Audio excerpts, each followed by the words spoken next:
Привет! Меня зовут Марина, вы проходите курс Russian Cases.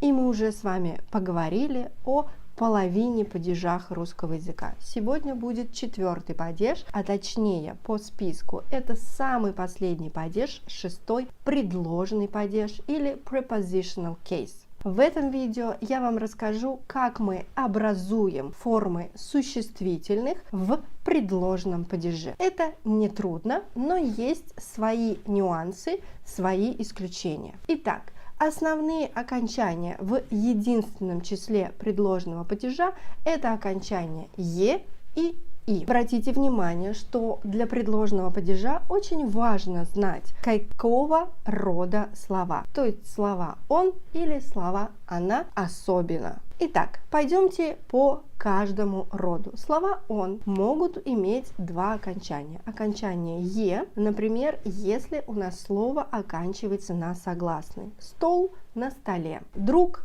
о друге. Николай при Николае. Словарь в словаре. Музей в музее. Также может быть окончание «и», когда у нас уже в окончании есть буква «и». Например, санаторий. Я был в санатории. Но в словах мужского рода, в словах «он» есть исключение. И это только слова мужского рода. Это слова, которые мы образуем с окончанием «у». Обратите внимание, что окончание «у» мы используем только когда мы отвечаем на вопрос «где?». Например, это слова мост где? На мосту. Берег где? На берегу. Порт где? В порту. Точно так же аэропорт где? В аэропорту. Сад где? В саду. Таких слов не так много в русском языке, и список этих слов, самых частотных слов, обязательно будет под этим видео. Еще раз повторю, что важно знать. У нас будет окончание «у» только когда мы отвечаем на вопрос «где?». Он стоял на мосту, но мэр говорит о мосте, не о мосту. Мэр говорит о мосте. Мы гуляем в саду. Писатель написал книгу о саде. Еще у нас может быть вопрос «когда?». Когда? В каком году? Например, я родилась в 87 году, но я часто думаю об этом годе. Это важно знать, это важно помнить. Дальше переходим к словам женского рода. Слова «она». Будет два варианта окончания. Окончание «е» и окончание «и». Достаточно просто. Если у нас слово оканчивалось на «а», то мы его меняем на «е».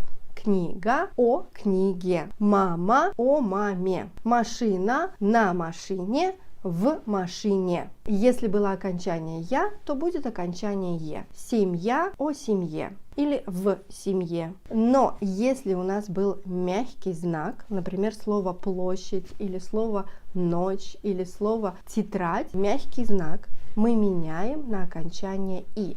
И это только для слов женского рода. Где? На Красной площади. Где ты пишешь? Я пишу в тетради. О чем ты думаешь? О прошлой ночи. И также окончание «и» будет в словах, в которых уже есть буква «и». Станция на станции «и». Аудитория в аудитории «и». Мария о Марии. Следующее. Средний род. В среднем роде также два варианта окончаний. Окончание «е» и окончание «и». Чаще всего у нас будет окончание «е». Окно на окне. «О» мы меняем на «е». Вино о вине. Но есть, конечно, слова исключения. Например, слово «метро» мы не меняем. Оно так и будет всегда. В метро, на метро и так далее. Если у нас окончание «е» уже было, например, слова «море», «кафе», то окончание «е» остается. Мы любим отдыхать на море. Я сидела в этом кафе.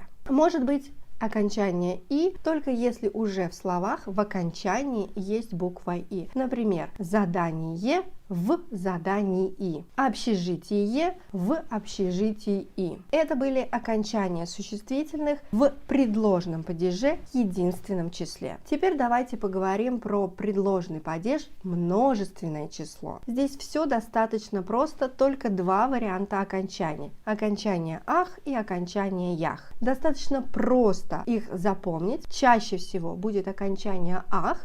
Окончание ах — это когда окончание в сильной позиции, то есть слово оканчивается на твердый звук. Окончание ях — это когда слабая позиция, и у нас слово оканчивается на мягкий звук. Например, друзья — о друзьях, родители — о родителях, книги — в книгах, машины — на машинах, столы — на столах и так далее. Это были окончания существительных в предложном падеже. Еще раз повторю, что важно знать, какого рода слово, какого числа, конечно, тоже. И важно знать, на какой вопрос вы будете отвечать. На вопрос где, когда или на вопрос о ком, о чем. Ну а теперь переходим к заданиям. Выполняйте задания, отправляйте их мне на проверку, и мы с вами увидимся в следующем видео, где будем обсуждать следующий падеж русского языка. Пока-пока, до скорого!